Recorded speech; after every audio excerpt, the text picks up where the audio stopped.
Assalamu alaikum, guys. You are watching Parina NAZISH in the series or lectures of international relations. Today we will discuss the war. Basically, we have already done with the theoretical approaches to international relations. You can find those lectures or playlists by subscribing this YouTube channel. And today we will discuss the strategic approaches to international relations. First of all, we will see that what is the major difference between strategic approaches and the theoretical approaches. First of all, theoretical approaches.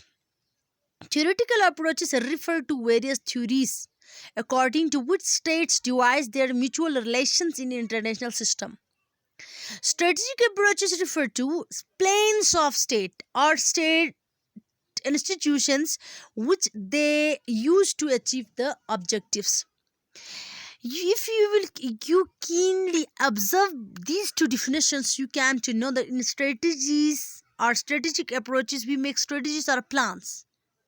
In theoretical approaches, we devise each and every rule of a country or international relations or international system by the help of theories. First of all, definition of war. Armed conflict between different countries or between different groups within a country is called war. The war can be intra-war or inter-war. In inter-war, the civilian war you can call that. Within country, different conflicts occurs between different groups. But in intra-war, a country fights or armed conflict occurs between two states. In Clausewitz says, continuation of politics by other means is known as war. Why do states go for war? This is the biggest question. When the diplomacy fails, then states go in war. Before each and every country in this world refers diplomacy and diplomatic system, but when diplomacy totally fails, then the wars between states occurs.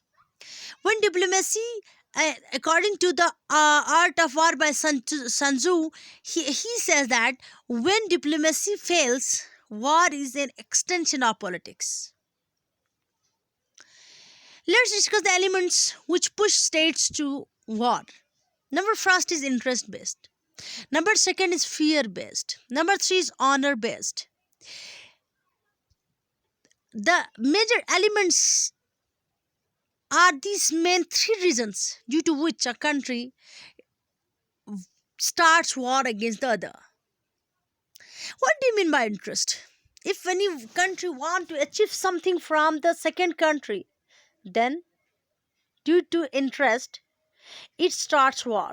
For example, Iraq is facing war from decades due to the oil deposits and other benefits the other countries want to take from it. Same like fear.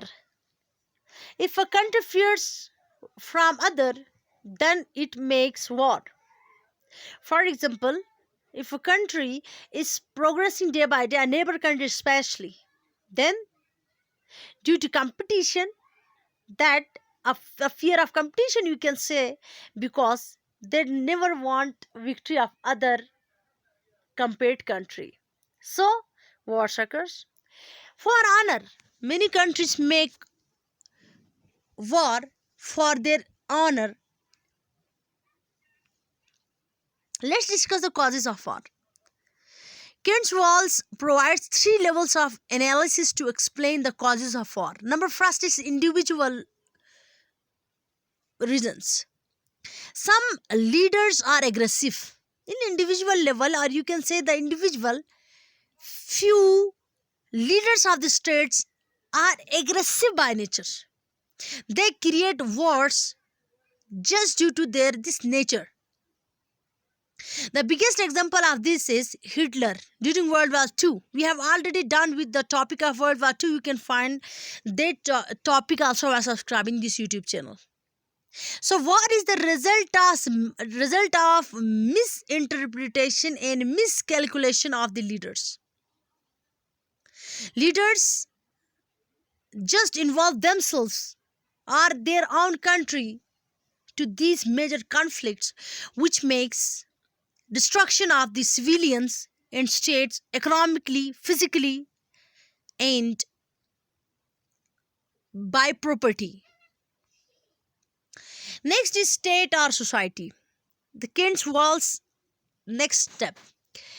According to he says that the other cause may be the state or society. War occurs where society or state ethnically diverse. Debate about democracy or dictatorship, economic and political issues, etc. The major thing that religious differences, the anything which may be diverse from one another, then due to this major conflicts or differences, wars occurs. For example, Iran versus Israel, North Korea versus USA. The major differences between these two states are their religious diversity, their diversity regarding the different political issues. Few few want a democracy and others want a dictatorship. Economic differences may be there. So states and society are other major cause. International system. Anarchic international system promotes the war. Feeling of insecurity and mistrust promotes the war. National interest brings nations into clash. These all may be reasons. Let's discuss the various types of war. Number first is total war. War in which the parties are willing to make any sacrifice for a complete victory is total war. In this kind of war, the states use every weapon to break human will. Wars cannot be fought by laws according to Clausewitz. World War One and World War Two are the best examples of the total war. Second major type is limited war, where the objective is not occupation but political. A country never wants to occupy the other state, but they want to get some political benefits. Fought for political gains without causing harm to civil infrastructure. Not all available weapons are used. An example is Gulf War from 1990 to 1991, and US involvement is such kind of example of this kind of war. The third and major kind of war is civil war. Wars between the factions within a state over control of territory, establishment of government, etc. is civil war. Examples of American civil wars in 1861, 65, and Russian civil war from 1917 to 1922, Afghanistan in 1990s. All these examples are the examples of civil war. Next is proxy war. War fought by third parties rather than by the enemy states themselves is called proxy war. Many conflicts during the Cold War, such as the Korean War, Vietnam War, and Afghanistan War, are the examples of the proxy war. Such kind of war, the two enemy states never fight with one another, but they use the third parties to take revenge from one another. These wars can be interpreted as proxy wars between the USA and Soviet Union, neither of which wanted to fight each other directly. Asymmetric warfare. War between parties of unequal strength is asymmetric warfare. Unconventional tactics used when the military capabilities are unequal. So victory in such wars doesn't always go to the militarily superior force. Examples: Vietnam and Afghanistan. The weaker party seeks to reduce opponent's strength. Guerrilla war. A strategy of asymmetrical warfare where weaker party often utilizes population to supply like food, shelter, and intelligence is guerrilla warfare. Hit and run tactic is used in such kind of war, inflicting casualties repeatedly.